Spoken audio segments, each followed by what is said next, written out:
বিসমিল্লাহির রহমানির রহিম।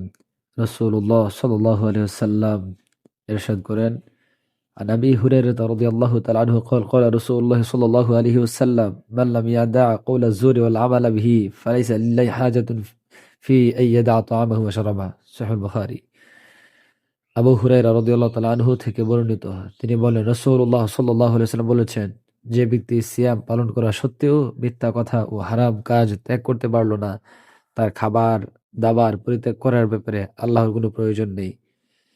অন্য এক হাদিসে রাসূল সাল্লাল্লাহু আলাইহি ওয়াসাল্লাম ইরশাদ করেন, আবু হুরায়রা রাদিয়াল্লাহু তাআলা আনহু থেকে বর্ণিত, তিনি বলেন যে রাসূলুল্লাহ সাল্লাল্লাহু আলাইহি ওয়াসাল্লাম বলেছেন, অনেক সায়েম এমন আছে যার ভাগ্যে ক্ষুধা আর পিপাসা ছাড়া অন্য কিছুই নাই। অনেক রাত্রে জাগরণ করে ইবাদতকারী আছেন যাদের ভাগ্যে রাত্রে জাগরণ ব্যতীত আর কিছুই নেই। عن أبي هريرة رضي الله تعالى عنه قال قال رسول الله صلى الله عليه وسلم من صام رمضان إيمانا واحتسابا غفر له ما تقدم من ذنبه ومن قال ليلة القدر إيمانا واحتسابا غفر له ما تقدم من ذنبه। সহিহ বুখারী।